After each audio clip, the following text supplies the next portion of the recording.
Welcome to UNAM Chicago's CAFE EXPRESSO, a space for bilateral conversations with people from all walks of life. Tune in to Spanish Public Radio and follow us on social media. And now your host, Alberto Foncerrada. Hello, everyone, and welcome to another edition of Café Expresso. Today, I'm very happy that a friend of mine is joining. I want to introduce my friend Regan Burke. She's the author of In That Number, a book released in October, and she's going to tell us all about it. So please help me welcome Regan Burke. Hello. Hello. Thank you, Alberto. Good to see you. Good to see you too. So I love the background on your place. Are you in your confinement? I'm in my confinement. I'm sheltering in place. Yes. And somebody gave me this beautiful. This is real. Look at this emerald. Oh, wow. Christmas, and it bloomed this week. So great week for it to bloom. Inauguration week, right? I know. Exciting week. Well, we're going to talk about this, but well, first of all, I wanted to talk to you about your book released in October. I know that the editor is a common friend of ours, Jerry Brennan. I love Jerry, and the book is fascinating. I haven't read it; it's still in my shelf, but it's absolutely a must-read. And I've seen the reviews and I've seen some of the interviews you have done. But why don't you just walk us through a little bit of what it's all about? I know it's well, your story itself is an open book. I know you're a flower child and a Vietnam protester, and we've actually been to the streets of Chicago protesting stuff. So why don't you take us through a little bit of what the book is about? There's some circles where people think of me as very progressive and liberal, and there's other circles of friends, right, political friends, where I'm not thought of so much as that, because I'm more or less like you in a way, that in conversations we've had, a thinker more than a follower, actually. But my story is a big story about alcoholism and drug addiction. And I came from a very alcoholic Irish Catholic family. And so I write about that in my book, a little bit about my parents and my heritage, which I until recently, actually, really about the past 5 years, I haven't actually recognized how important my heritage is. Mm-hmm. And I think that I've recognized how important my heritage is as an Irish American, really, full-blown 100% Irish blood in me, until I became aware of other people's heritages, like yours, particularly the immigrant stories and the immigrant heritage. And I would think to myself, well, I come from an immigrant family too. What's that all about? So I really researched a lot about the Irish diaspora and my family, which my family was ashamed of their heritage, of their Irish heritage, until, well, they always were. They really anglicized themselves, which is easy to do when you look like me, when you look like my family, even though we went to, Catholic schools, were raised as Catholics, that sort of thing, but they never talked about being Irish, right? And that is common in my generation for parents of that generation. So I needed to research that a lot, and it was very enlightening how, what happened to me as a result of it. And anyway, they were both of my parents were college educated alcoholics, and bad, and then I became an alcoholic as fairly young, and then just drifted immediately right into being a hippie, taking a lot of drugs, and going to protests in Washington. And I was very active politically at a pretty young age. You were in Woodstock, if I'm not mistaken, right? Yeah. So, what do you remember about Woodstock? Who was your favorite performer? I've changes periodically, but I really loved Richie Havens. I love Richie Havens, and one reason is because not one. I loved him before that because we were, as hippies, we got the first issue of Rolling Stone magazine, right? I'm 74 now. So when it came out, we were waiting for it. We knew it was coming out. We were waiting for it. You had to go to a stand and buy it, that kind of thing. And we were listening to very progressive radio, right? So we knew those things. That's what you did. So Fascinating. when it came time to buy tickets for Woodstock, of course, I didn't know anybody. Nobody had any money, so we had to, get some pot and sell pot in order to buy our tickets to go to Woodstock, which were useless once you got there. They were just useless. But as my friends and I came into, it sort of came up over a hill. The first thing we were hearing was Richie Havens. So I think that memory of that it's so stunning, really. It's just something you can't forget. But all the rest Good of it. thing you have memory of that. It's a lot of good people thing probably because- lost their memory. Well, one thing I found about writing, your memories come back to you, right? Some people say this to me all the time. Like, how can you remember this? How can you remember that? And a way to remember things is to either go to the place. I didn't go to Woodstock, but go to different places where you lived, or try to remember what you were wearing, or maybe what your friends were wearing, or the car that you were in. If you start to remember those things, then the other memories come back, the particularness of the memories and the writing. And if you write it down, it starts to come back to you. People who do memoir writing talk about this all the time. Yeah. Yeah, I heard you mention that in an interview. Is that the bibliotherapy that you were talking about? Well, or is that something else? No, that's what some people call that bibliotherapy. There's another form of bibliotherapy, which is reading, fiction, really, fiction stories that will bring out a sort of a therapeutic conversation with you and your therapist. But the writing I call bibliotherapy. Other people call it that too, for that very reason. It really unlocks memories. And actually, on the paper, you can write through that experience, because a lot of the experiences that I have found this out because I have had in the past chronic pain, and I happened to go to a doctor who treated chronic pain with writing, which is how I ended up writing a memoir to begin with. And in the writing, what you find is you finish the emotion, right? It's not an emotion that's repressed necessarily. It's just wasn't ever finished. Like, you didn't go all the way through with, if you fell off your bike when you were 3 years old and hurt yourself and cried and got back on your bike and went home and never said anything. You didn't finish that emotion of feeling alone and hurt and nobody, you need to finish those, and you can do that on the paper and writing. It's very, it's not popular particular, but it works, and people who do it understand that. So that's how I started to write a memoir, by doing this kind of work to begin with. And so when I I went full blown into drugs as not as a result of being at Woodstock, but that life, that got me to Woodstock. And fortunately for me, it didn't last very long, because I was such an addict. I hit bottom really fast because I couldn't get enough of whatever it was that I wanted to get enough of. So I hit bottom really fast.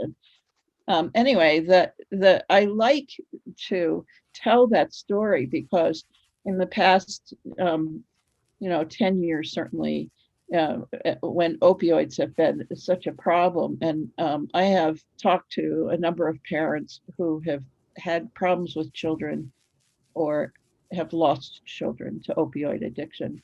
But the parents that are having problems, I'd like to tell them my story. That was me. You're talking about me. Right. Here I am, right? And I ended up, going to work in the White House, to give people some kind of hope that, that person who you think is ruining their lives as a teenager or in their young 20s, early 20s, there's still hope for that person. We don't turn out so bad. Absolutely. Fascinating. I love that you touched on your personal story, and that makes the book a lot more attractive. And that's part of the book. But then you mentioned the White House. You were close to power. Yeah. You worked for I believe Gary Hart and Adlai Stevenson and President Right. Clinton. So you were a political junkie. You became a political junkie too. Yeah, very much a political junkie. And you seek out other political junkies. Like there's nothing I'd rather do than sit at Starbucks and talk for hours about politics. Nothing, right? And I live in Chicago, so that's easy to do. It was easy for a long time to find people. Like I became involved in independent politics in Chicago, and volunteered in a lot of aldermanic races, so I got to know Chicago pretty well because of that.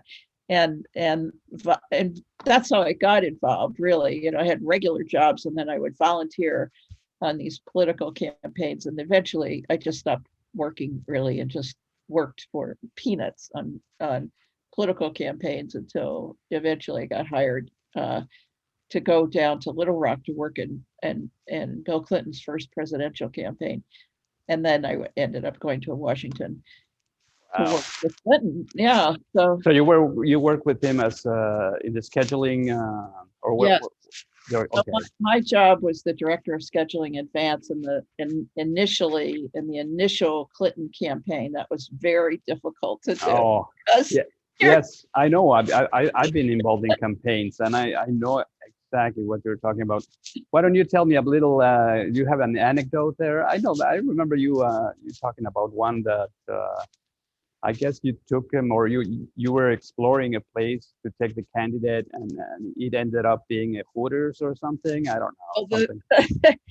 So it's very different now. The way people do advance now, but then, what you do is you call somebody, and say, I need you to do it, and you try to find somebody who's done this work before, right?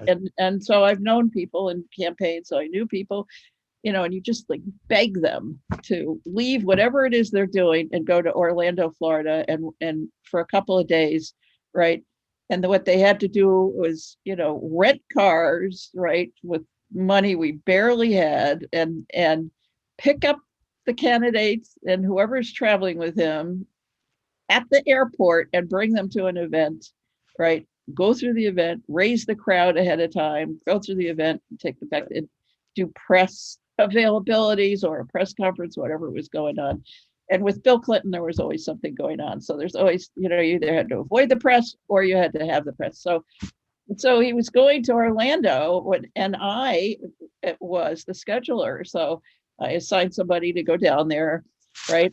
And I had several people that worked with me. So one person was, going through all the details, walking through. Now, you could take pictures. We didn't have phones where you could even take pictures of sites. So, what you do is you have the advanced person walk through the entire, step by step by step, the entire site, even from the airport on, what are you passing along the road?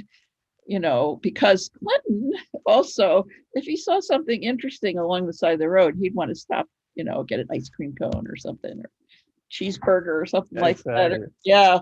But at any rate, so here we are, we have this whole thing set up in the town square, which in Orlando, there's not a big downtown, but we thought, okay, it's going to be downtown, in downtown Orlando. And so the person who's working for me went through the whole thing. So then I get on the phone, it's I'm the person that signs off on this. So I said to the advanced person, just stand on the stage at the podium, look around me, and describe to me everything that's around, right? And he gets to Hooters, which was brand new then. I think that may have been the first one. I think it may have even started in Florida. I said, Hooters, what's that? Right? He said, I don't know. It's a restaurant. I said, what kind of a restaurant is that? Right? So I made him go over to the restaurant and, look and see what Hooters was. Well, of course, this was Bill Clinton, and this was Florida, and he had already been through the Jennifer Flowers debacle and stuff like that. So we had to fix that.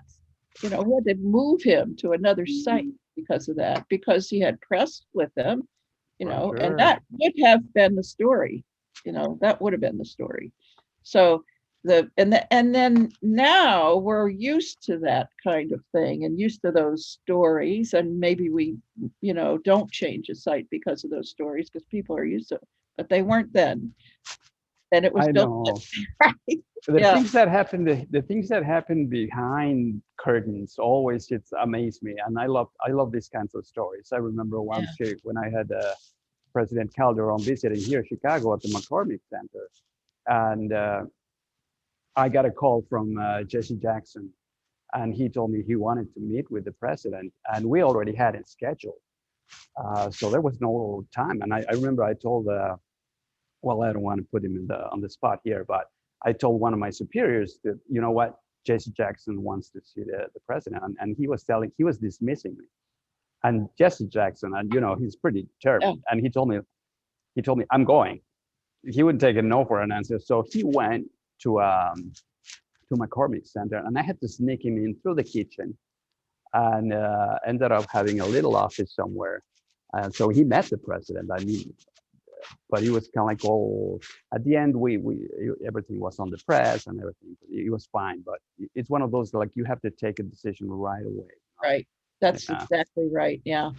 That's exactly right.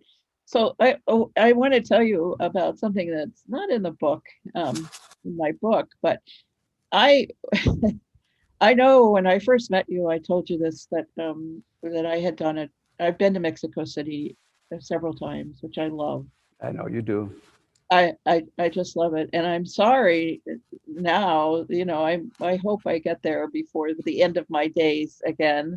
I'm sure you will. I will visit all the same places I ever visited. I mean, I just love it so much. So, but at any rate, the Clintons, both of them, went to Mexico City, sometime in the mid-90s.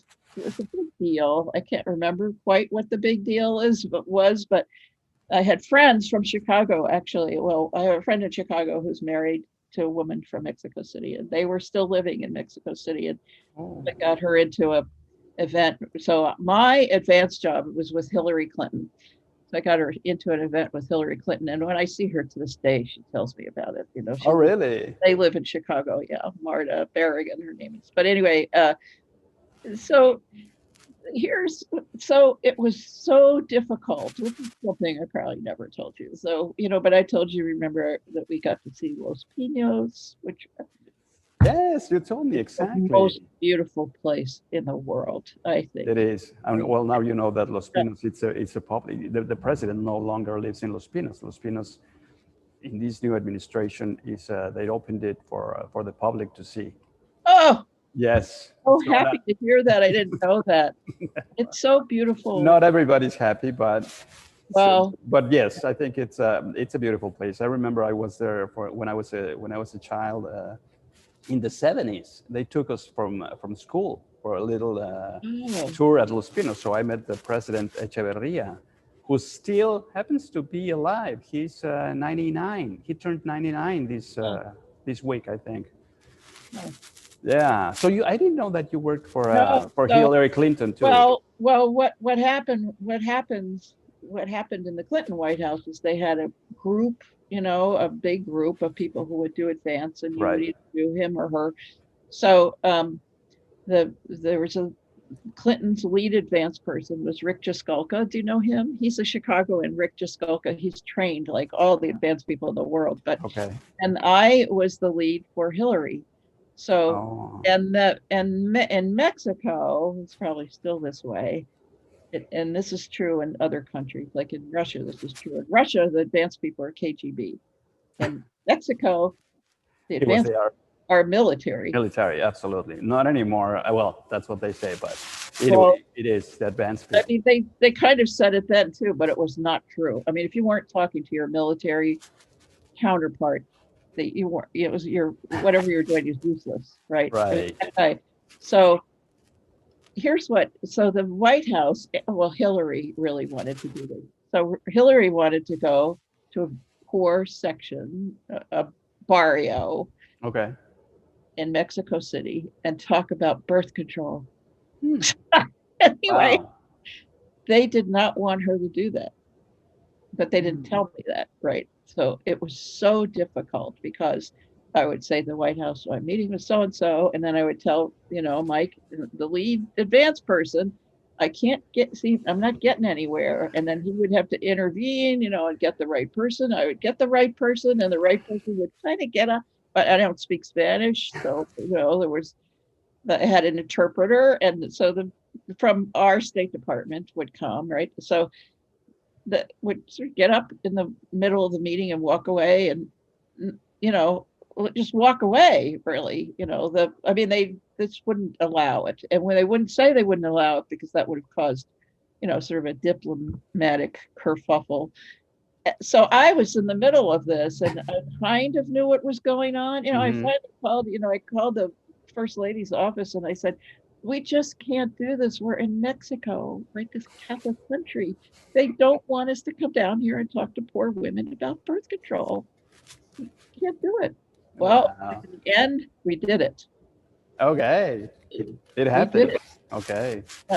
She's a force of nature, Hillary Clinton. I know she is absolutely, and but yeah, you're right. All the theatrics that come with putting together an event and all the security people that you have to deal with. But yes, you're right. Hillary Clinton she's got the personality. I was living in D.C. actually in the first Clinton term, and I remember I went to I think it was the Cinco de Mayo or something where the president would always meet with the Latin community.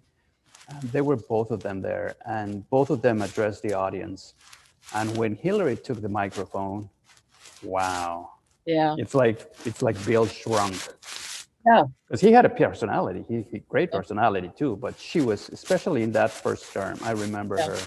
She just captivated the audience. Yeah. Powerful. No notes. Hillary No Clinton. notes, exactly. Notes, right. Yeah, she was sparkling there. In fact, I think I can't remember what the event is, but it was probably one of those, APEC or something like that. Maybe I'll have to look it up for you. But the her press there was bigger than his Oh yeah. because of what she did, and she went and talked at a big forum that was, well, I can't remember where it was, but you would know it. But anyway, the big beautiful building on an auditorium to women, right?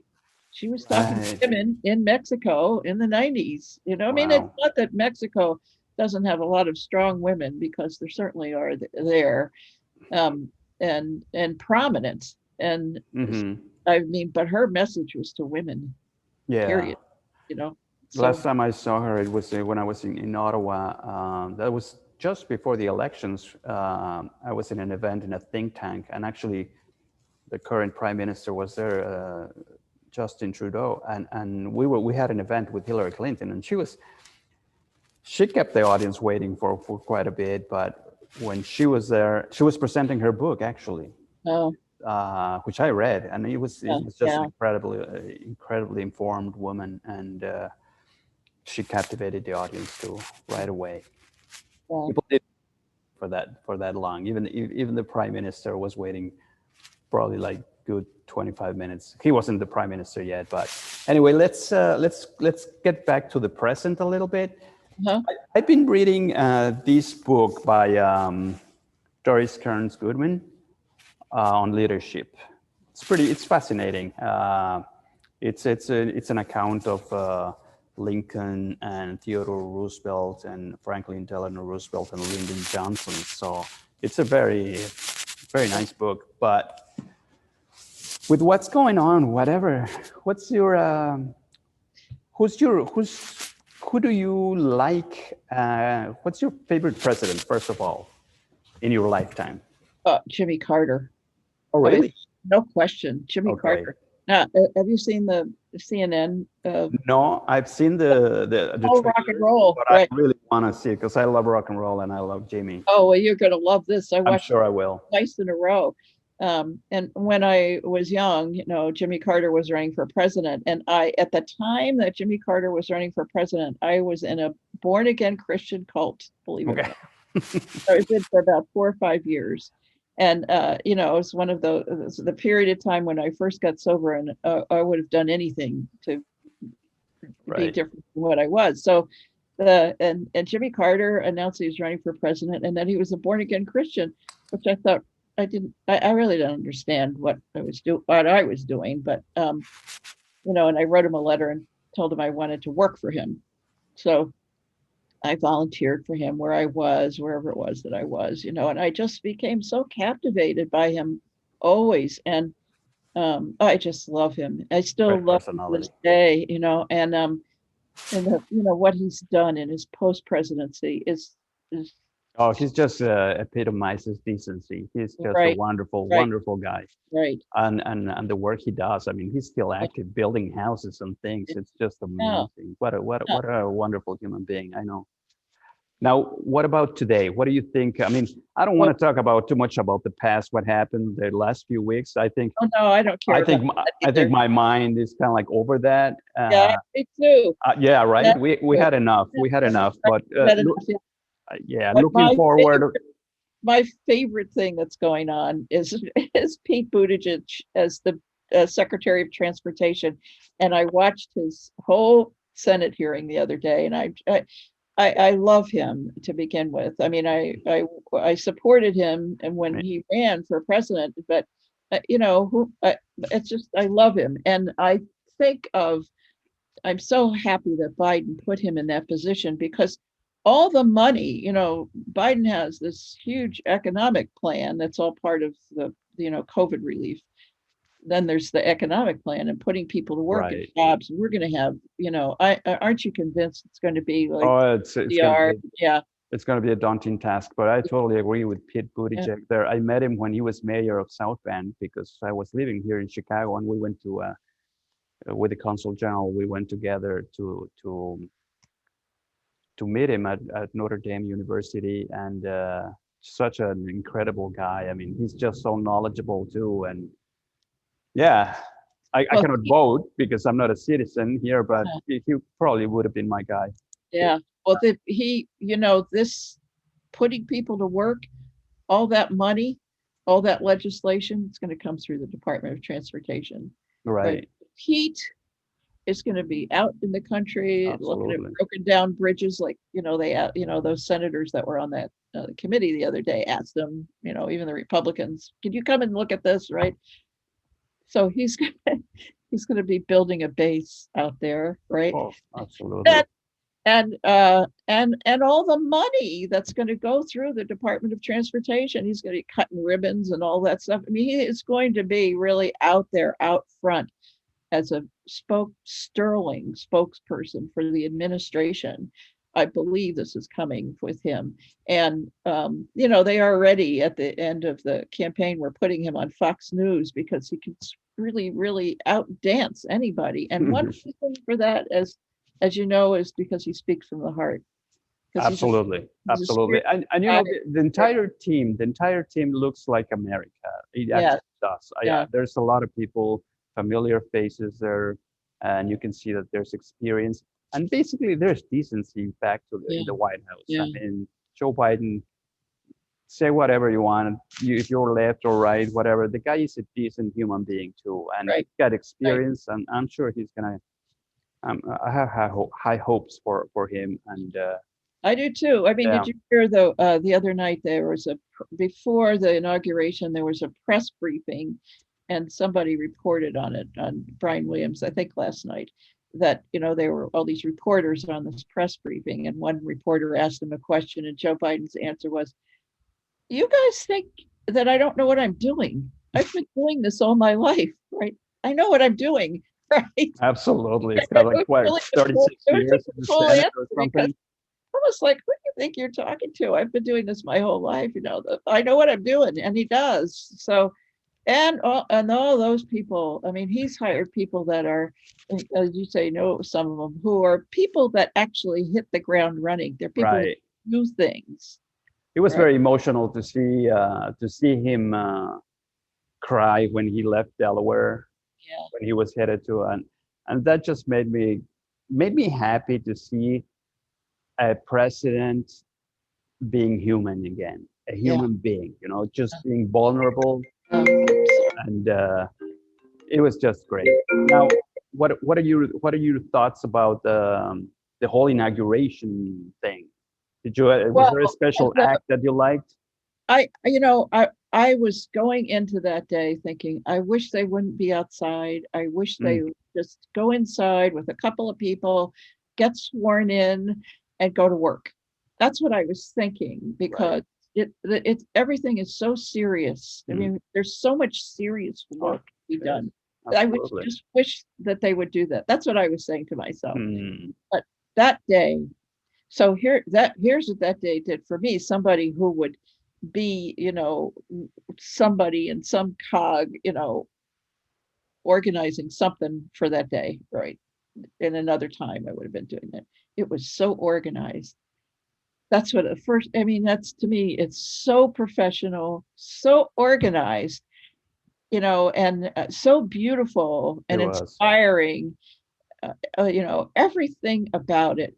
Well, of course, the poet, and Lady Gaga, I thought were the Oh, Lady Gaga. highlights She's of yes, that Lady Gaga's Lady inauguration. Gaga. I know. I know. I know. Oh my God. So, but I then, because of that day, my whole attitude shifted. I don't think this would have happened if they had just put their hand on the Bible and gone to work. You know, I it's this I got this overwhelming relaxation. My shoulders drop. I mean, I just relaxed. I slept well. I think everybody in the Ah, world slept pretty well that night, I didn't expect that. I mean, except for a few people. I wasn't anticipating anything like that, that it would be so fast, that my own, demeanor would really Right. shift in such a way. And I think it's hard for people to sort of walk in those shoes, except you see it now on TV. They're really backing off from the negative, you know, stories of, Well, you know, most of the time, because I mean, my morbid self, the other day, I was kind of like playing with the channels, and I went through, those right-wing channels, and it was like they were already talking about how to bring down the government again, yeah, yeah, like yeah. criticizing even the mask that Jill was wearing or whatever. It was Oh, like really? Yeah. negative. Everything was Yeah. negative. But anyways, I don't know. It's Well, if they're watching those channels, that's going to happen. oh I yeah, no, think. absolutely. I don't watch those ever, but But I don't, and I think I'm on a lot of Zoom calls with a lot of different groups, and yeah, when Zoom started, I said to myself and my friends, "Oh, I'm never learning it, because I don't need to, because it's going to be over in a couple of weeks, right? And I don't want to learn anything new." Well, and within here we are. but I have my own Zoom and help to manage several Zooms, all kinds of different groups. So the people are having a hard time stepping back from that negative Yes. that they've had for those negative responses and negative statements that they've been making, and for the last, so I think what I told you before was I've been spending the last 48 hours laughing at Bernie Hansen's mittens. Now I know the memes. I know everybody's got. I am so glad I'm that gonna send you some of those. They're in Mexico, because the Mexican ones, you gotta see them. oh, I would love to see them. Yeah, send them to me. Bernie having some tamales, and Bernie sitting in a bus, and oh my God, it's like the never-ending story. But I am so glad that happened, because it got the picture, or the laughs, really, away from Absolutely. the Trump and his family memes and cartoons and stuff like that, onto something Yes. that's really not even, so innocuous. Did you see the one where there's a picture of Joe Biden and it says, "I have mittens too"? Anyway, I'm so glad. And yeah, Yes. really lightens the load. I know. Regan, I really appreciate your time Thank that you you. gave me. It's always a pleasure. I know you and I will meet again in some other street protest, Yeah, or maybe who knows, the choir, the singing choir. You know, what's the name of yeah. the choir? There are many choirs, But virtual yeah, choirs, but the the, choir that I the, sing the in, Christmas choir, oh, sing-alongs, the yeah. So sing-alongs. with you know, I organize two sing-alongs a year, one for the Beatles and one for Christmas Exactly. carols. Yeah. So this year we did the Christmas carols online.